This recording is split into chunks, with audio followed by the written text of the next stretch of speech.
Lodhja është gjë që na ndodh gjithëve, nuk është diçka që nuk i ndodh njerëzve, por vazhdimisht na ndodh. Kjo është për disa shkaqe që njeriu ndoshta i kupton, ndoshta edhe nuk i kupton. Por mbi bazën e asaj që na flasin dietarët, ata thonë se largimi prej Kuranit është prej shkaqeve që njeriu lodhet në aspektin e imanit. Pra dobësohet. Dobësohet, pasi që Kurani shërben është si dritë, e cila tregon saktësisht se nga po ecë. Dhe njeriu kur ka errësirë çfarë bën? Ndalet. Ndërsa ai që ka dritë ai ecë. Dhe kjo ndalje jote për disa orë ose për disa ditë krijon distancë prej atij që ka ecë. Dhe kjo dritë pra është Kurani që të mëson saktësisht se si duhet të ecësh drejt Allahut Azza wa Jall.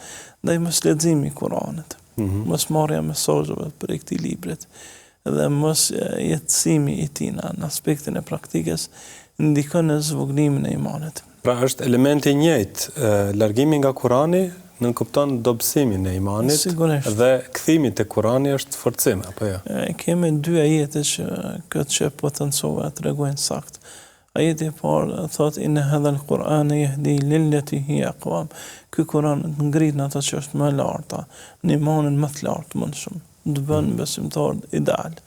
Ndërsa largimi prej tij tregon Allahu Azza wa Jalla wa man a'rada an dhikri fa inna lahu ma'ishatan danka wa nahshuruhu yawm al-qiyamati a'ma.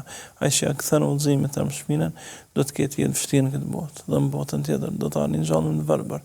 Pra gjendja e tresht është largimi prej këtij libri. E dyta që na mësojnë dietarët është leximi prej sunetit të pejgamberit sallallahu alaihi wasallam.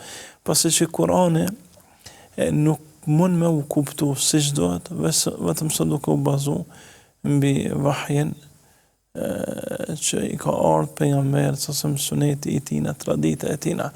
Ndaj proces gjithë ata që na dëgjojnë, por Zotit janë përkthyer edhe libra rreth sunetit pejgamberit të lexojnë sa më shumë për të. E veçanërisht Sahihun e Buhariut, që tashmë është dalë dhe gjendet në duart e njerëzve. Ta lexojnë qoftë edhe një kapitull në ditje dhe hadithe 15, që çdo ditë të pajisur me moralin e pejgamberit sallallahu alaihi wasallam, qoftë në aspektin praktik, qoftë në aspektin e brendshëm shpirtëror. E treta gjë që na porosisin dietarët është largimi nga shoqëria e keqe. Pejgamberi sallallahu alaihi wasallam thoshte njeriu në fenë e Khalilit të tij, mikut, dostët të tij, ndaj kujdesni kanë po e zgjidhni mik.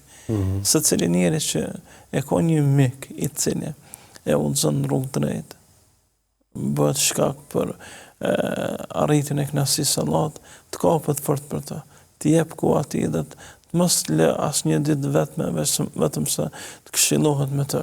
Ndërsa çdo njeri që rrezikohet prej shoqërisë të keqe, e cila është në degradim, shturje morale apo edhe hidhrim të Zotit, të largohet prej tina.